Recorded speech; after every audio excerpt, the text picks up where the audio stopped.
What if the fear of old age pushes a brilliant mind beyond the limits of nature? Tonight's Sherlock Holmes story reveals a terrifying truth.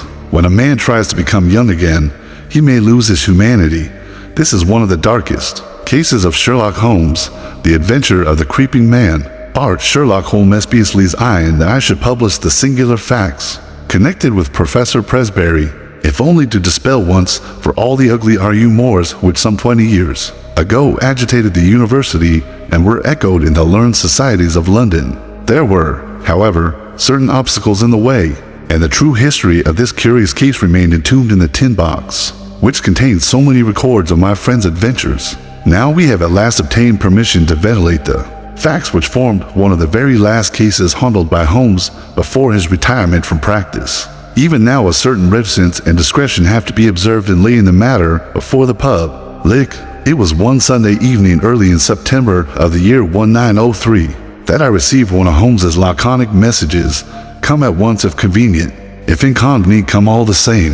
The relations between us in those latter days were peculiar. He was a man of habits, narrow and concentrated habits, and I had become one of them. As an institution I was like the violin, the shag tobacco, the old black pipe, the index books, and others perhaps less excusable. When it was a case of active work, and a comrade was needed upon whose nerve he could place some reliance, my role was obvious. But apart from this I had uses. I was a whetstone for his mind. I stimulated him. He liked to think aloud in my presence. His remarks could hardly be said to be made to me.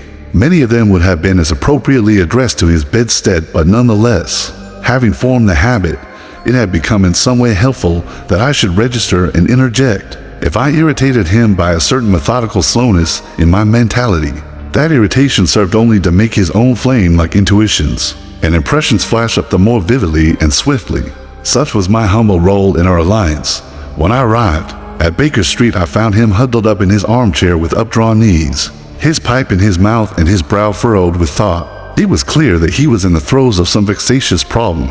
With a wave of his hand, he indicated my old armchair, but otherwise for half an hour he gave no sign that he was aware of my presence. Then, with a start, he seemed to come from his reverie, and with his usual whimsical smile, he greeted me back to what had once been my home. You will excuse a certain abstraction of mine, my dear Watson, said he. Some curious facts have been submitted to me within the last 24 hours, and they in turn have given rise to some speculations of a more general character.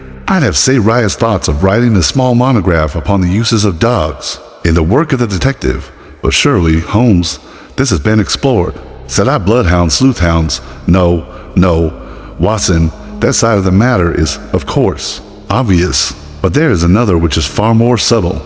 You may recollect that in the case which you, in your sensational way, coupled with the copper beeches, I was able, by watching the mind of the child, to form a deduction as to the criminal habits of the very smug and respectable father. Yes, I remember it well. My line of thoughts about dogs is analogous. A dog reflects the family life. Whoever saw a frisky dog in a gloomy family, or a sad dog in a happy one? Snarling people have snarling dogs, dangerous people have dangerous ones, and their passing moods may reflect the passing moods of others. I shook my head. Surely, Holmes, this is a little far-fetched, said I. He had refilled his pipe and resumed his seat, taking no notice of my comment.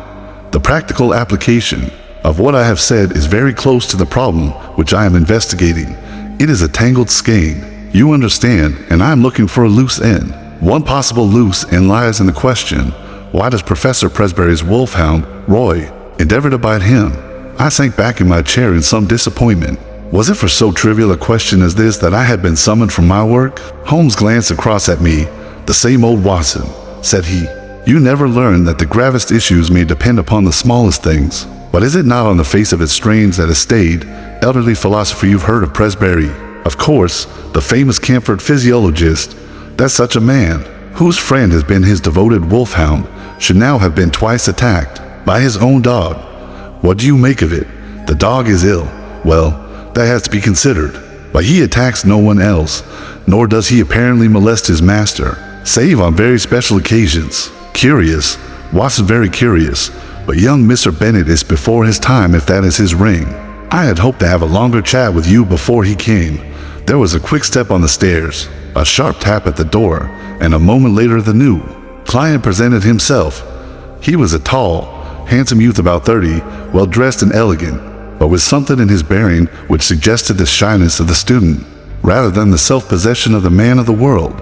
He shook hands with Holmes, and then looked with some surprise at me. "This matter is very delicate, Mr. Holmes," he said. "Consider the relation in which I stand to Professor Presbury both privately and publicly. I really can hardly justify myself if I speak before any third person. Have no fear, Mr. Bennet. Dr. Watson is the very soul of discretion, and I can assure you that this is a matter in which I am very likely to need an assistant. As you like, Mr. Holmes, you will, I am sure, understand my having some reserves in the matter. You will appreciate it, Watson, when I tell you that this gentleman, Mr. Trevor Bennet, is professional assistant to the great scientist, lives under his roof, and is engaged to his only daughter. Certainly we must agree that the professor has every claim upon his loyalty and devotion, but it may best be shown by taking the necessary steps to clear up this strange mystery. I hope so, Mr. Holmes. That is my one object. Does Dr. Watson know the situation? I have not had time to explain it. Then perhaps I had better go over the ground again before explaining some fresh developments." "I will do so myself," said Holmes, "in order to show that I have the events in their due order. The Professor Watson is a man of European reputation. His life has been academic. There has never been a breath of scandal. He is a widower with one daughter, Edith. He is, I gather, a man of very virile and positive, one might almost say combative, character. So the matter stood until a very few months ago. Then the current of his life was broken. He is 61 years of age, but he became engaged to the daughter of Professor Morphy, his colleague in the chair of comparative anatomy. It was not, as I understand, the recent courting of an elderly man, but rather the passionate frenzy of youth. For no one could have shown himself a more devoted lover. The lady, Alice Morphy, was a very perfect girl both in mind and body, so that there was every excuse for the professor's infatuation. Nonetheless, it did not meet with full approval in his own family. "We thought it rather excessive," said our visitor. "Exactly. Excessive and a little violent and unnatural. Professor Presbury was rich, however, and there was no objection upon the part of the father. The daughter, however, had other views, and there were already several candidates for her hand, who, if they were less eligible from a worldly point of view, were at least more of an age. The girl seemed to like the professor in spite of his eccentricities. It was only age which stood in the way. About this time, a little mystery suddenly clouded the normal routine of the professor's life. He did what he had never done before. He left home and gave no indication where he was going. He was away a fortnight and returned looking rather travel-worn. He made no allusion to where he had been, although he was usually the frankest of men. It chanced, however, that our client here, Mr. Bennet, received a letter from a fellow student in Prague, who said that he was glad to have seen Professor Presbury there, although he had not been able to talk to him. Only in this way did his own household learn where he had been. Now comes the point. From that time onward, a curious change came over the professor. He became furtive and sly. Those around him had always the feeling that he was not the man that they had known, but that he was under some shadow which had darkened his higher qualities. His intellect was not affected. His lectures were as brilliant as ever, but always there was something new, something sinister and unexpected. His daughter, who was devoted to him, tried again and again to resume the old relations and to penetrate this mask which her father seemed to have put on. You, sir, as I understand, did the same, but always in vain. And now, Mr. Bennet, tell in your own words the incident of the letters. You must understand, Dr. Watson, that the professor had no secrets from me. If I were his son or his younger brother, I could not have more completely enjoyed his confidence. As his secretary, I handled every paper which came to him, and I opened and subdivided his letters. Shortly after his return, all this was changed. He told me that certain letters might come to him from London, which would be marked by a cross under the stamp. These were to be set aside for his own eyes only. I may say that several of these did pass through my hands, that they had the EC mark, and were in an illiterate handwriting. If he answered them addle, the answers did not pass through my hands, nor into the letter basket in which our correspondence was collected, and the box said Holmes. Yes, the box. The professor brought back a little wooden box from his travels. It was the one thing which suggested a continental tour, for it was one of those quaint carved things which one associates with Germany. This he placed in his instrument cupboard. One day, in looking for a cannula, I took up the box. To my surprise, he was very angry and reproved me in words which were quite savage from my curiosity. It was the first time such a thing had happened, and I was deeply hurt. I endeavored to explain that it was a mere accident that I had touched the box, but all the evening I was conscious that he looked at me harshly and that the incident was rankling in his mind. Mr. Bennet drew a little diary book from his pocket. "That was on July to D," said he. "You are certainly an admirable witness," said Holmes. "I may need some of these dates which you have noted. I learned method among other things from my great teacher.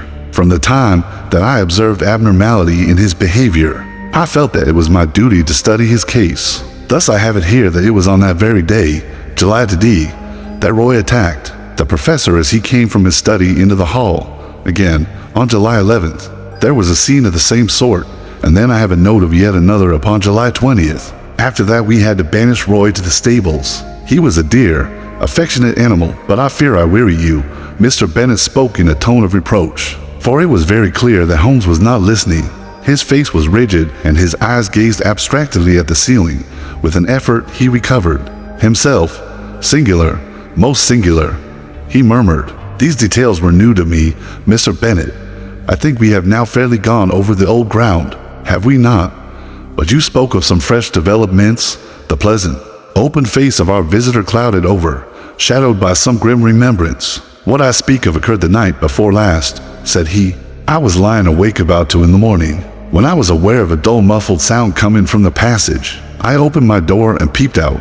I should explain that the professor sleeps at the end of the passage, the date being," asked Holmes. Our visitor was clearly annoyed at so irrelevant an interruption. "I'd have said, sir, that it was the night before last, that is, September 4th. Holmes nodded and smiled. "Pray continue," said he. "He sleeps at the end of the passage and would have to pass my door in order to reach the staircase. It was a really terrifying experience, Mr. Holmes. I think that I am as strong-nerved as my neighbor Bowers, but I was shaken by what I saw. The passage was dark save that one window halfway along it threw a patch of light. I could see that something was coming along the passage, something dark and crouching. Then suddenly it emerged into the light, and I saw that it was he. He was crawling, Mr. Holmes crawling. He was not quite on his hands and knees. I should rather say on his hands and feet, with his face sunk between his hands. Yet he seemed to move with ease. I was so paralyzed by the sight that it was not until he had reached my door that I was able to step forward and ask if I could assist him. His answer was extraordinary. He sprang up, spat out some atrocious word at me, and hurried on past me and down the staircase. I waited about for an hour, but he did not come back. It must have been daylight before he regained his room. Well, Watson, what make you of that?" asked Holmes with the air of the pathologist who presents a rare specimen. "Lumbago, possibly. I'd have known a severe attack make a man walk in just such a way, and nothing would be more trying to the temper. Good, Watson, you always keep you as flat-footed on the ground. But we can hardly accept lumbago, since he was able to stand erect in a moment." "He was never better in health," said Bennet. "In fact, he is stronger than I have known him for years. But there are the facts, Mr. Holmes. It is not a case in which we can consult the police, and yet we are utterly at our wits' end as to what to do, and we feel in some strange way that we are drifting towards disaster. Edith Miss Presbury feels, as I do, that we cannot wait passively any longer. It is certainly a very curious and suggestive case. What do you think, Watson?" "Speaking as a medical man," said I, "it appears to be a case for an alienist. The old gentleman's cerebral processes were disturbed by the love affair. He made a journey abroad in the hope of breaking himself of the passion. His letters and the box may be connected with some other private transaction alone, perhaps, or share certificates which are in the box. And the wolfhound no doubt disapproved of the financial bargain. No, Watson, there's more in it than this. Now, I can only suggest. What Sherlock Holmes was about to suggest will never be known, for at this moment the door opened and a young lady was shown into the room. As she appeared, Mr. Bennet sprang up with a cry and ran forward with his hands out to meet those which she had herself outstretched. "Edith, dear, nothing the matter. I felt I must follow you. Oh, Jack, I'd have been so dreadfully frightened. It is awful to be there alone. Mr. Holmes, this is the young lady I spoke of. This is my fiancée." We were gradually coming to that conclusion, were we not? "Watson," Holmes answered with a smile, "I take it, Miss Presbury, that there's some fresh development in the case, and that you thought we should know. Our new visitor, a bright, handsome girl of a conventional English type, smiled back at Holmes as she seated herself beside Mr. Bennet.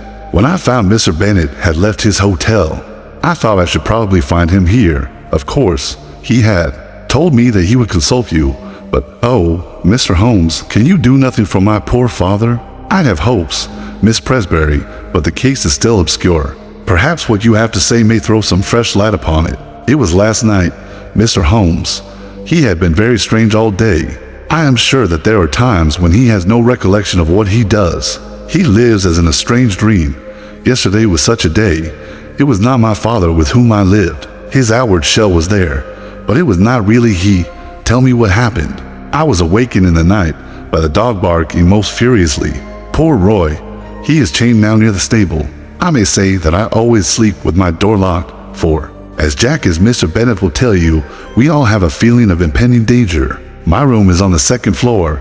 It happened that the blind was up in my window, and there was bright moonlight outside. As I lay with my eyes fixed upon the square of light, listening to the frenzied barkings of the dog, I was amazed to see my father's face looking in at me, Mr. Holmes. I nearly died of surprise and horror.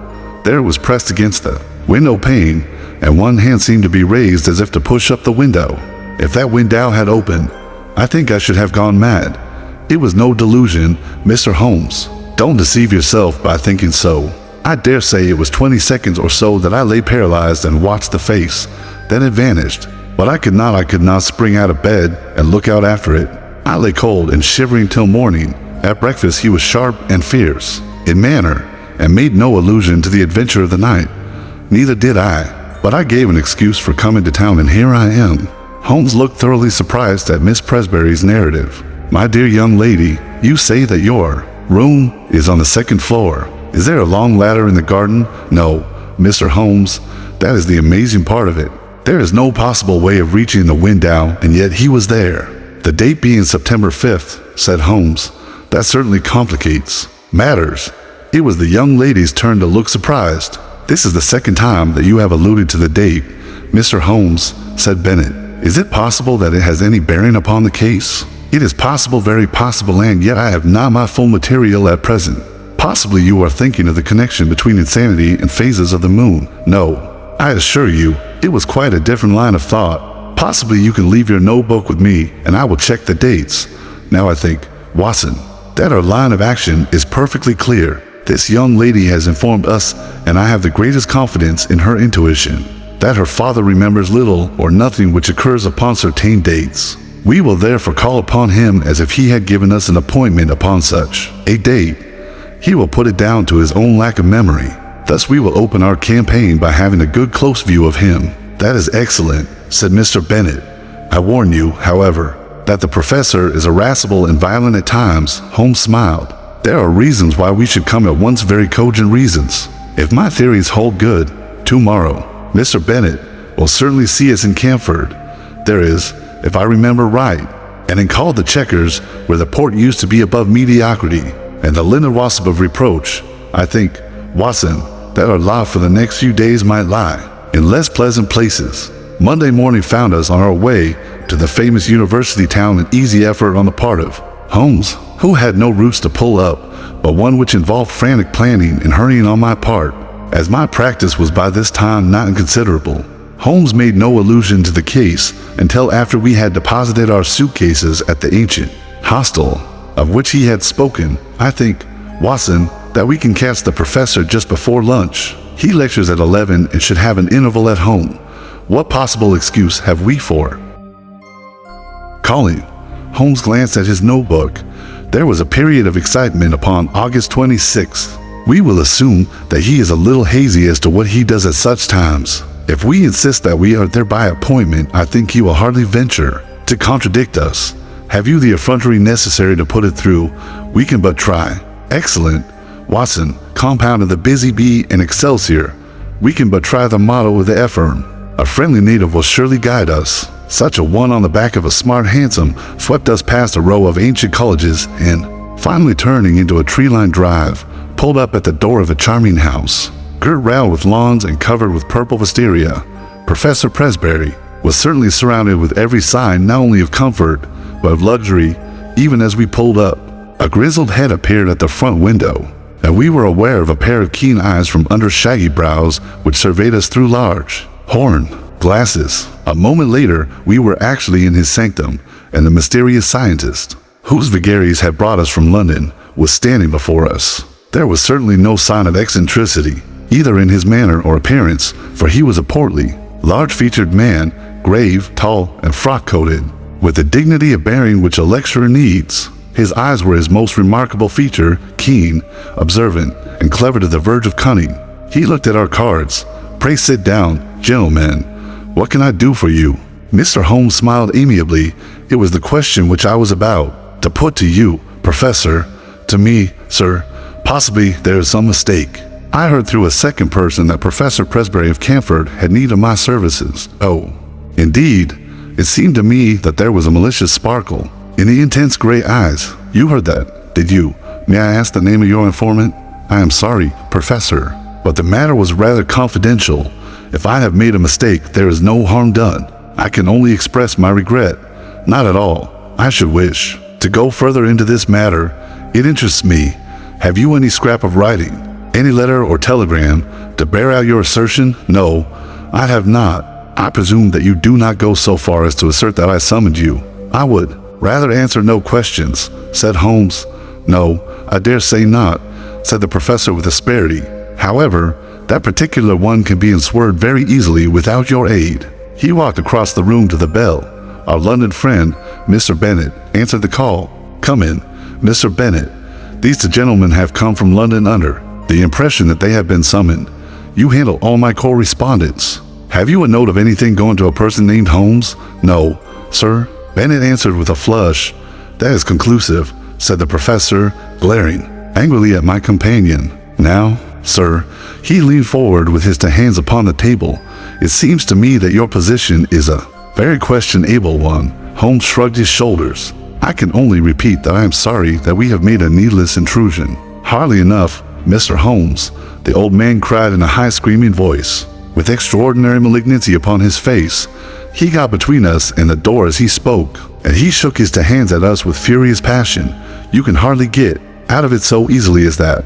His face was convulsed, and he grinned and gibbered at us in his senseless rage. I am convinced that we should have had to fight our way out of the room if Mr. Bennet had not intervened. "My dear professor," he cried, "consider your position, consider the scandal at the university. Mr. Holmes is a well-known man. You cannot possibly treat him with such discord as silly our host, if I may call him, so cleared the path to the door." We were glad to find ourselves outside the house and in the quiet of the tree-lined drive. Holmes seemed greatly amused by the episode. "Our learned friend's nerves are somewhat out of order," said he. "Perhaps our intrusion was a little crude, and yet we have gained that personal contact which I desired. But, dear me, Watson, he is surely at our heels. The villain still pursues us." There were the sounds of running feet behind, but it was, to my relief, not the formidable professor, but his assistant who appeared round the curve of the drive. He came panting up to us. "I am so sorry, Mr. Holmes. I wish to apologize." "My dear sir, there is no need. It is all in the way of professional experience. I have never seen him in a more dangerous mood, but he grows more sinister. You can understand now why his daughter and I are alarmed, and yet his mind is perfectly clear." "To clear," said Holmes. "That was my miscalculation. It is evident that his memory is much more reliable than I had thought. By the way, can we, before we go, see the window of Miss Presbury's room?" Mr. Bennet pushed his way through some shrubs, and we had a view of the side of the house. "It is there, the second on the left. Dear me, it seems hardly accessible, and yet you will observe that there is a creeper below and a water pipe above, which gives some foothold." "I could not climb it myself," said Mr. Bennet. "Very likely, it would certainly be a dangerous exploit for any normal man. There was one other thing I wish to tell you, Mr. Holmes. I have the address of the man in London to whom the professor writes. He seems to have written this morning, and I got it from his blotting paper. It is an ignoble position for a trusted secretary, but what else can I do? Holmes glanced at the paper and put it into his pocket. Doric, a curious name. Slavonic. I imagine, well, it is an important link in the chain. We return to London. This afternoon, Mr. Bennet. I see no good purpose to be served by our remaining. We cannot arrest the professor because he has done no crime, nor can we place him under constraint, for he cannot be proved to be mad. No action is as yet possible. Then what on earth are we to do? A little patience, Mr. Bennet. Things will soon develop. Unless I am mistaken, next Tuesday may mark a crisis. Certainly we shall be in Camford on that day. Meanwhile, the general position is undeniably unpleasant, and if Miss Presbury can prolong her visit, that is easy. Then let her stay till we can assure her that all danger is past. Meanwhile, let him have his way and do not cross him. So long as he is in a good humor, all is well. There he is, said Bennet in a startled whisper. Looking between the branches, we saw the tall, erect figure emerge from the hall door and look around him. He stood leaning forward, his hands swinging straight before him, his head turning from side to side. The secretary with a last wave slipped off among the trees, and we saw him presently rejoin his employer, the two entering the house together in what seemed to be animated and even excited conversation. I expect the old gentleman has been putting two and two together, said Holmes as we walked Hollowward. He struck me as having a particularly clear and logical brain from the little I saw of him. Explosive, no doubt, but then from his point of view, he has something to explode about if detectives are put on his track, and he suspects his own household of doing it. I rather fancy that friend Bennet is in for an uncomfortable time. Holmes stopped at a post office and sent off a telegram on our way. The answer reached us in the evening, and he tossed it across to me. Have visited the Commercial Road and seen Doric, suave person, bohemian, elderly, keeps large general store. Mercer. Mercer is since your time, said Holmes. He is my general utility man who looks up routine business. It was important to know something of the man with whom our professor was so secretly corresponding. His nationality connects up with the Prague visit. Thank goodness that something connects with something, said I. At present we seem to be faced by a long series of inexplicable incidents with no bearing upon each other. For example, what possible connection can there be between an angry wolfhound and a visit to Bohemia, or either of them with a man crawling down a passage at night? As to your dates, that is the biggest mystification of all. Holmes smiled and rubbed his hands. We were, I may say, seated in the old sitting room of the Enceinte Hotel, with a bottle of the famous vintage of which Holmes had spoken on the table between us. Well, now, let us take the dates first, said he, his fingertips together and his manner as if he were addressing the class. This excellent young man's the Eerie shows that there was trouble upon July to D, and from then onward it seems to have been at 9-day intervals, with, so far as I remember, only one exception. Thus the last outbreak upon Friday was on September 3D, which also falls into the series, as did August 26th, which preceded it. The thing is beyond coincidence. I was forced to agree. Let us, then, form the provisional theory that every 9 days the professor takes some strong drug which has a passing but highly poisonous effect. His naturally violent nature is intensified by it. He learned to take this drug while he was in Prague, and is now supplied with it by a Bohemian intermediary in London. This all hangs together. Watson, but the dog, the face at the window, the creeping man in the passage, well, we have made a beginning. I should not expect any fresh developments until next Tuesday. In the meantime, we can only keep in touch with friend Bennet and enjoy the amenities of this charming town. In the morning, Mr. Bennet slipped round to bring us the latest report. As Holmes had imagined, times had not been easy with him. Without exactly accusing him of being responsible for our presence, the professor had been very rough and rude in his speech, and evidently felt some strong grievance. This morning he was quite himself again, however, and had delivered his usual brilliant lecture to a crowded class. Apart from his queer fits, said Bennet, he has actually more energy and vitality than I can ever remember, nor was his brain ever clearer. But it's not he is never the man whom we have known. I don't think you have anything to fear now for a week at least, Holmes answered. I am a busy man, and Dr. Watson has his patients to attend to. Let us agree that we meet here at this our next Tuesday, and I shall be surprised if before we leave you again, we are not able to explain, even if we cannot perhaps put an end to your troubles. Meanwhile, keep us posted in what occurs. I saw nothing of my friend for the next few days, but on the following Monday evening I had a short note asking me to meet him next day at the train. From what he told me as we traveled up to Camford, all was well. The peace of the professor's house had been unruffled, and his own conduct perfectly normal. This also was the report, which was given us by Mr. Bennet himself when he called upon us that evening at our old quarters. In the Chequers, he heard from his London correspondent today. There was a letter and there was a small packet, each with a cross under the stamp which warned me not to touch them. There has been nothing else. That may prove quite enough, said Holmes grimly. Now, Mr. Bennet, we shall, I think, come to some conclusion tonight. If my deductions are correct, we should have an opportunity of bringing matters to a head. In order to do so, it is necessary to hold the professor under observation. I would suggest, therefore, that you remain awake and on the lookout. Should you hear him pass your door, do not interrupt him, but follow him as discreetly as you can. Dr. Watson and I will not be far off. By the way, where's the key of that little box of which you spoke upon his watch chain? I fancy our researches must lie in that direction. At the worst, the lock should not be very formidable. Have you any other able-bodied man on the premises? There's the coachman, MacPhail. Where does he sleep? Over the stables. We might possibly want him. Well, we can do no more until we see how things develop. Goodbye, but I expect that we shall see you before morning. It was nearly midnight before we took our station among some bushes, immediately opposite the hall door of the professor. It was a fine night, but chilly, and we were glad of our warm overcoats. There was a breeze, and clouds were scudding across the sky, obscuring from time to time the half moon. It would have been a dismal vigil were it not for the expectation and excitement which carried us along, and the assurance of my comrade that we had probably reached the end of the strange sequence of events which had engaged our attention. If the cycle of 9 days holds good, then we shall have the professor at his worst tonight, said Holmes. The fact that these strange symptoms began after his visit to Prague, that he is in secret correspondence with a Bohemian dealer in London presumably represents someone in Prague, and that he received a packet from him this very day, all point in one direction. What he takes and why he takes it are still beyond our ken, but that it emanates in some way from Prague is clear enough. He takes it under definite directions which regulate this 9-day system, which was the first point which attracted my attention, but his symptoms are most remarkable. Did you observe his knuckles?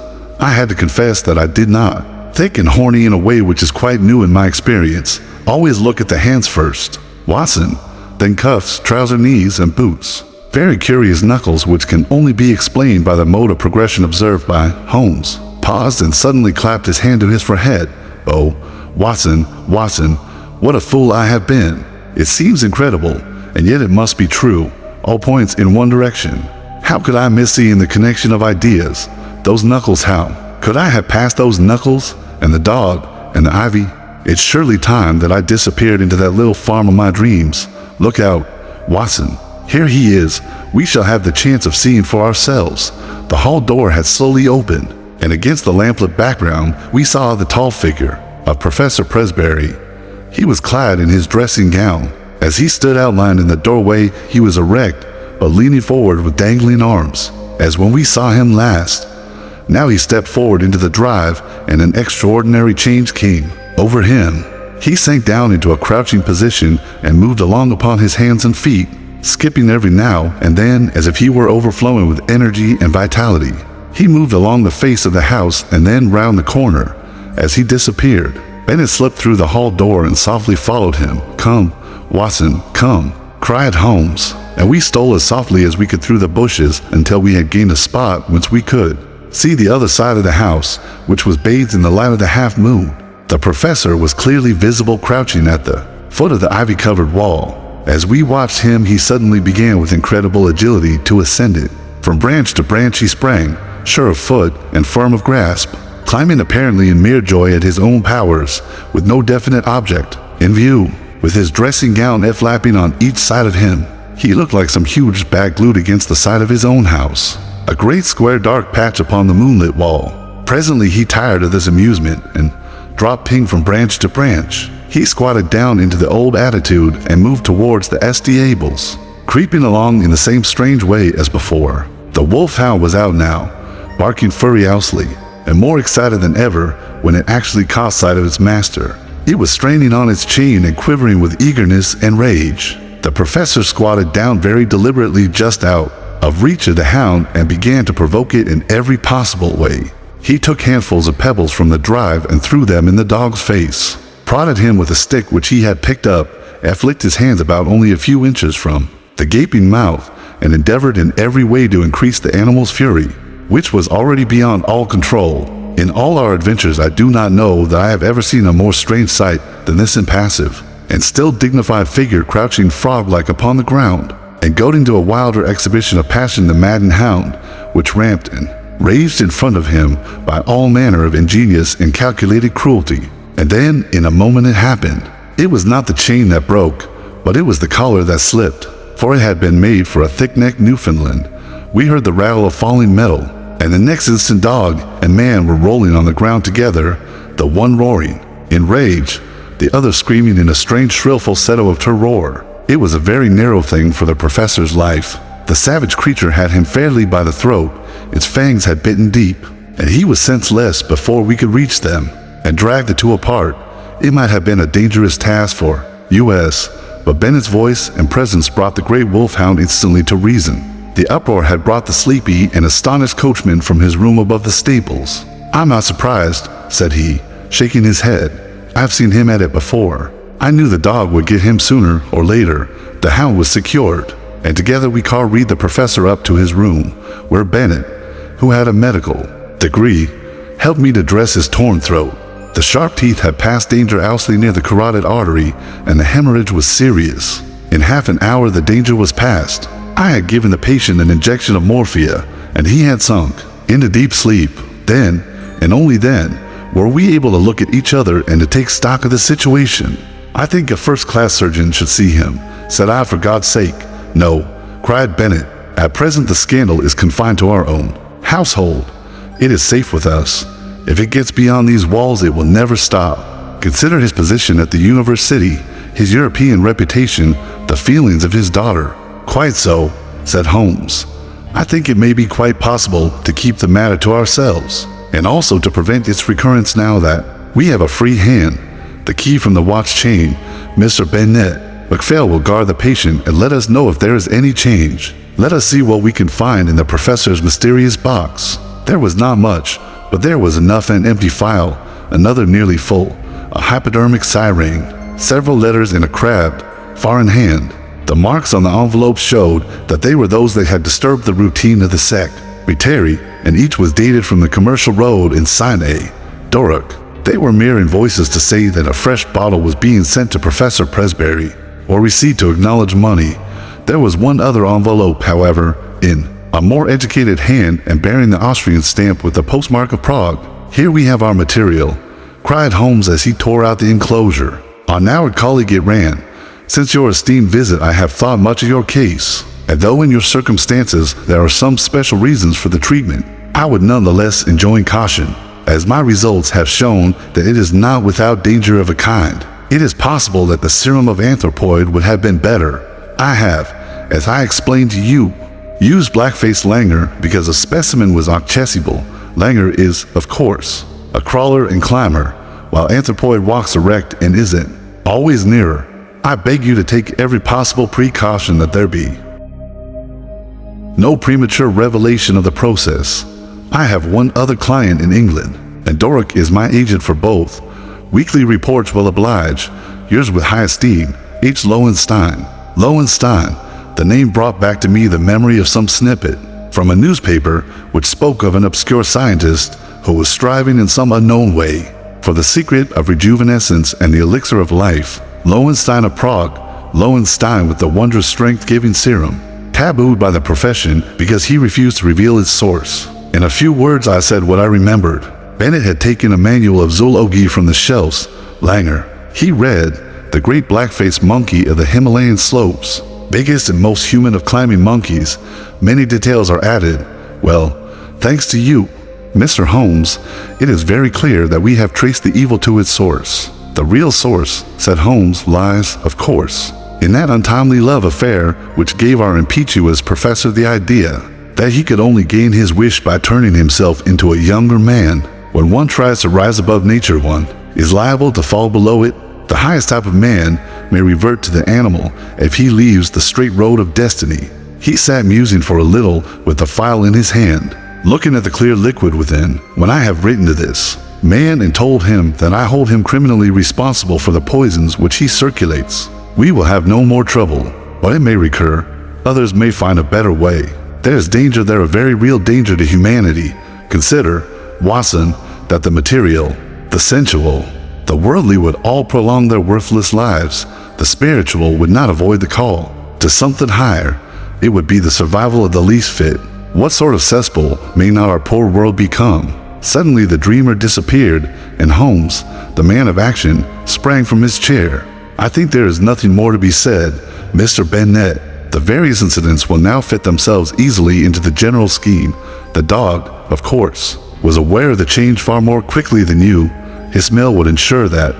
It was the monkey, not the professor, whom Roy attacked, just as it was the monkey who teased Roy. Climbing was a joy to the creature, and it was a mere chance, I take it, that the pastime brought him to the young lady's window. There is an early train to town, Watson, but I think we shall just have time for a cup of tea at the Checkers before we catch it. Sherlock Holmes uncovered the mystery, but the warning remains. Nature cannot be cheated without a price. In the search for youth, Professor Presbury lost his dignity and nearly his life. This was the adventure of the creeping man. If you enjoy classic mystery stories like this, don't forget to like, subscribe, and turn on the notification bell for more Sherlock Holmes adventures.